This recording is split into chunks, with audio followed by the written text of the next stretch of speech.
Hello everyone, in this video I'll be showing you a level 100 Moonveil Katana build guide in Elden Ring. This is an extremely powerful weapon because it has this incredible weapon art on it. So you got the transient moonlight there, which is a beast in PvP, but even in player versus environment here, it's incredibly powerful. So not only that, but it's a pretty good weapon without even using that. So I'll be covering all of the build guide in this video, what talisman to use, as well as what you should be doing in terms of combat. So I guess we'll start things off here with the levels. So at level 100, I got 45 vigor. You should always get your vigor up high, especially if it's the first time you're playing Elden Ring, because it's just going to help you survive more hits.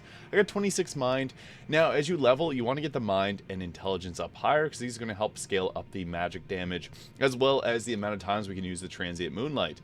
30 endurance, 12 strength is required to use this weapon here. Alongside, I have 18 dexterity, but I also Millicent's prosthesis on here, giving me a +5. So you just want to go with the minimum stat requirement for dexterity.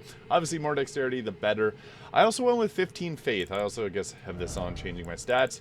The best helmet for this is the white mask, because it's going to boost your damage after you trigger blood loss buildup. So that's a huge boost. So yeah, I went with 15 faith and a dragon communion seal, because flame grant me strength, still really super useful on this. So I have the Shard of Alexander and the Carrion Filigree Crest. This will lower the FP consumed by the skill, as well as boost the attack power of it. And Millicent's prosthesis boosts their dexterity and the attack power as we continue to attack. So this makes it a pretty powerful build. You can also swap any of these out for different talismans. So if you don't want to go with the Carrion Filigree Crest, there's a few others. If you have the DLC, Rolana's cameo actually helps boost the damage of the stance when you go and do your transient moonlight, which is really great. Lord of Blood's Exaltation is probably one of the best, because when you trigger blood loss in the vicinity, it's going to increase your attack power. Alongside the white mask, this increases your damage by 30%, which is pretty huge. So yeah, I'll just try to get the blood loss triggered here. Unfortunately, I'll have to fight one of the red ones there to be able to inflict blood loss buildup, but even that at level 100 is very powerful, and if you go attack with that, 1400 damage there, very strong. So I'm going to try and get the blood loss buildup dealt here. So just got to attack a few times, and then there you see the splash.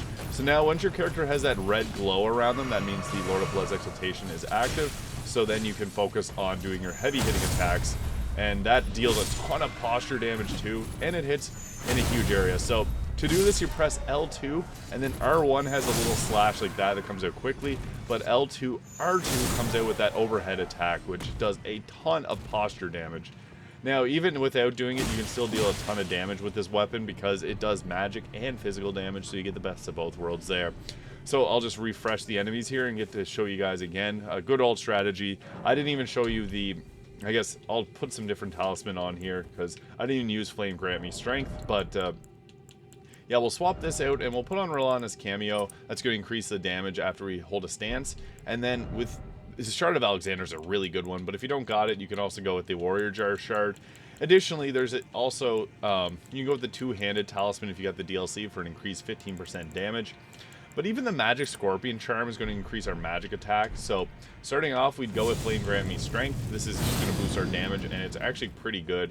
And then we're going to two-hand it and then go like that. So even just with that, yeah, we knock them down real good. You can hold the stance here, and when you hold it, you're going to see your character get a bit of a buff from the cameo. You'll see, oh, you got shredded there. Right underneath the endurance bar, there's Rolana's cameo. So if you have the DLC, that's going to boost your damage.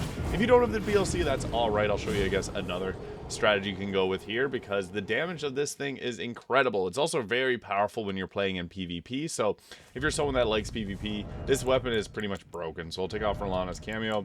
And with the Shard of Alexander, the weapon damage is just incredible. So Flame Grant Me Strength to start. That's why we took the 15 faith there, because Flame Grant Me Strength really goes on pretty much every build. Just super powerful. So Transient Moonlight there is incredibly strong. And if we go with the charge attack there, the posture break, like, that's crazy. So I'll try to do that again. Oh, we got shredded again. So yeah, that is a Moonveil Katana build guide in Elden Ring. If you found this video useful, please hit the subscribe button below. Thank you so much for watching. I'll see you all in the next video.